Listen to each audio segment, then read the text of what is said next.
The slides I prepared, I also used in December at the PRRS meeting in Chicago, and that was 45 minutes.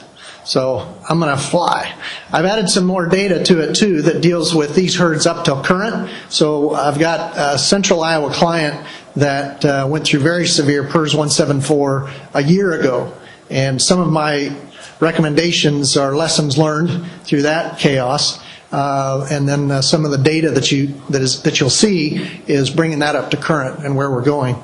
The other thing I'll also absolutely offer is at the bottom there, Hollis at hogvet.com. Send me a note if you want a PDF of these slides. If you want to see them because I'm flying through them too fast, just drop me an email to Hollis or come give me however you want me to get it to you, and I'll write it down. So very happy to share the data, and also appreciate the clients that were willing to share their data so we can learn from PRRS. As we've already heard from the previous presenters, PRRS, yeah, it's both old and new, and absolutely, PRRS can become quite aggressive. So what I'd like to share today are some of the plans or the lessons that we've learned.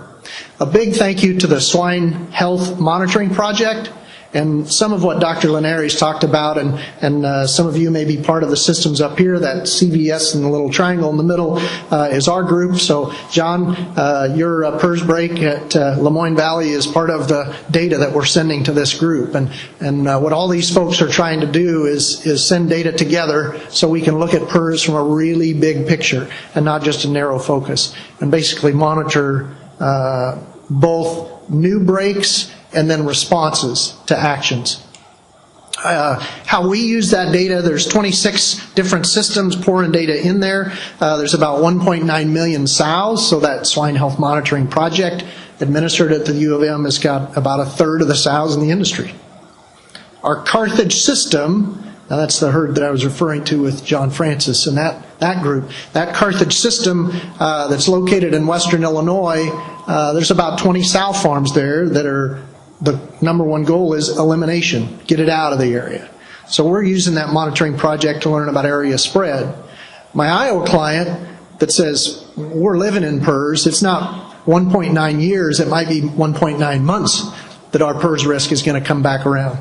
And then I've also got a 3,000 sow breed to wean client that looks at it and says, well, maybe there's this monitoring. AASV has laid out some monitoring that we should evaluate, so when we're communicating PRRS status, we can share data. Are we speaking the same language is my point. The AASV would say stage 1 is active with PRRS, blowing up, virus leaking everywhere. Stage 2 would be we're trying to go stable, but we're either utilizing a tool, there's a testing process to move from stage 1 to stage 2. Stage 3 is, okay, we've already gone through that stability period, which Dr. Linares said could be 20 months or could be 30 months, but we've proven that we're now stage 2 stable. We want to go to stage 3 and introduce naive gilts, and then stage 4 is, yeah, we're a naive herd. So are we speaking the same language? Sorry, this is going to be fast. I'm going to keep moving. What I would say is the honest answer in all of this PRRS communication is there's realistically a virus swarm. And I think the virologists in the disease identification world, this would be both human and animal, are saying that RNA viruses really behave more like a virus swarm anyway. There's all this changing going on. And so there's this race between immunity and virus. Keep that in the back of your head, and a lot of these other things now start to make sense. If we're creating the virus swarm, there's things that we need to do to minimize that, to reduce that opportunity for explosion. All right, this just verifies the explosion's been occurring for a long time. 2001, there's 3 or 4 colors on there. 2012, which is, or 10, sorry, is now there's 5 or 6 colors. Those are basically RFLP. They're basically nameplates that we put on virus. They look at a small piece and they give it a name. 174 is now the new ugly name. And you can see this tiny little 174 and 13, 14 and 15. It got a little bigger, and I would say it's probably about the same place. We got all these colors now. All these different names. Or we'll call it the angry new kid, if you will. This new population. This is a dendrogram that's actually put in a big circle. So now we have this angry new virus swarming in this population. And it is quite nasty. So if you have had this particular virus introduced into a naive population, you've already been through a sizable punishing event. I have a client in western Missouri that was no PRRS last year. The virus has been introduced into that region this year. One of their 2,400 sow farms lost 300 sows. It's a naive population. It killed sows. So it's a very aggressive, very explosive virus. What I want to talk about is how we can minimize that. And so some of the communication that we've already discussed up on this stage is time to baseline production and time to stability. How can we shorten those? And in reality, we have to recognize if we blow up the gestation barn with PRRS, it may be 20 weeks before those fetuses are developed, farrowed, and weaned to know whether we're actually stable, because we're creating virus inside mom during that period, during that 20 weeks. So if we're trying to minimize activity in farrowing, we still have high risk in gestation. We got to think about it. Where do we create the virus swarm? That'd be my question to you on your farm. If our mission is to reduce PRRS impact on your farm, for you to take it home today, what are you doing that may be increasing activity level of virus on your farm? Is it the way you introduce gilts? Is it the neighbor's population? Is it the frequent fostering you may do in the farrowing crate? Or is it the water troughs and the way that we share gestation space? But when we have a new virus introduction, we have to identify ways to minimize the virus swarm. So what can we control? That's where the AASV and the Swine Health Monitoring Program are all trying to identify, okay, these are some new ideas. How effective have they been? Gilt introduction is one. We've already identified. Stop the gilt introduction, 240 days, you have a high likelihood of reducing the swarm.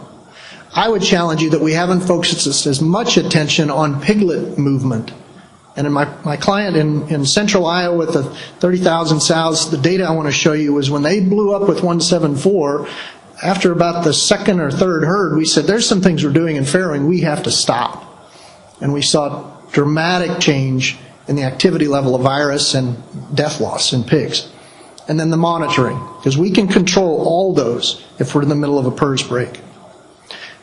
Another website I'd draw your attention to, or ask your vet to go on their AASV member site. They can pull off these tables that would say, okay, if we're stage 1, it's more fun to have this conversation when you're not yet stage 1. So do it now. Before you blow up with PRRS, have this conversation. If we become unstable, what things should we not do? What should we stop doing? You may already think these are self-evident, but I'd like you to have this conversation with your veterinarian.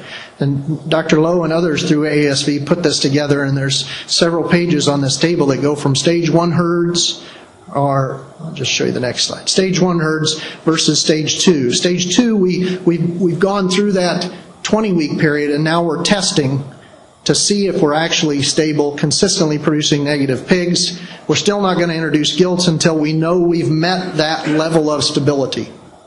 So that may be the 20, 22, 24, maybe 28 weeks if our initial testing stayed active. We're not going to feed back. We're going to go back to shooting pre-farrow vaccines, all these type of decisions of what we can implement. But what I'm asking you to do is that day that you get the call when we're blowing up with PRRS, what are we going to stop doing? And I would encourage you to stop pig movement, all of it, all pig movement, stop all pig movement. Baby pigs, sorry, I'm not talking about trucks. I'm in the farrowing crate, baby pigs. Stop baby pig movement in the farrowing house.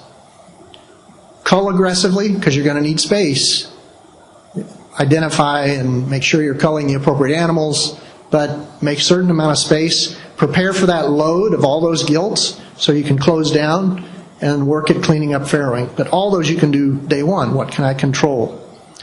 And this is from that swine health monitoring project, and you'll notice, I'm sorry, it's really small for you guys in the back. You'll notice differences in those graphs. So the far left graph is 2009, 10, 11, and 12 are PRRS activity. These are new breaks. The blue line are identification of new breaks. The population I described at the beginning is the 1.9 million sows. So these different systems sending all that data representing over 400 sow farms. The level of new breaks is actually going down because of some of these practices within these populations. The other message from this is, and I put that in red right in the middle, remember October 15th happens every year. That's the date that the majority of these start to shoot up. So let's have these conversations before winter.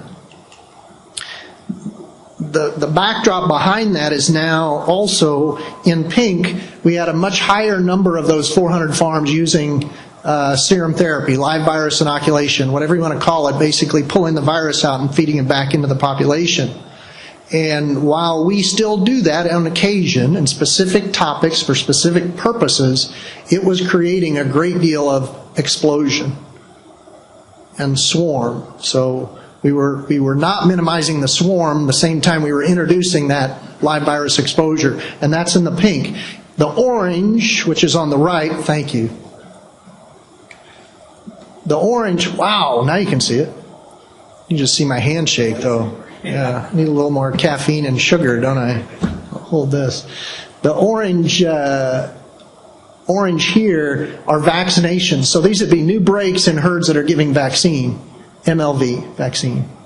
And this would represent January. So this comes out quite frequently. I got to hand it to the group. It's not my data, but it's basically telling us that we've implemented some change. Now, you could also argue, and when we were in the middle of this period, we were saying, well, we're also feeding back a large percentage of these herds for PED.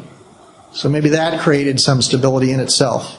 I got to accept that. But this is October 15th, happens every year. We hit the epidemic threshold. We had all these new breaks coming. This is January, and we're starting to see some decline. We would very much like to believe it's going to be lower than here. 10, 11, 12, 13. 14 was a mess, but not nearly the level of outbreaks. Okay. Now I want to get into the Farrowing house, because I think I got 5 minutes left or something like that. 7 herds in Iowa, all became positive. One system, 174 last year. We went through all these different biosecurity gymnastics. I mean, the truck wash evaluation, the on-farm auditing, the mortality management, supply entry, and accepted the uncontrollable there in central Iowa. A lot of pig density and a new virus introduction. We kicked around all the different management and vaccination strategies, and in their system we did use LVI in 2 farms. It was the first 2, and we went, oof, I don't think we want to do that again. And so that's an owner decision, but it was punishing in those 2 particular herds.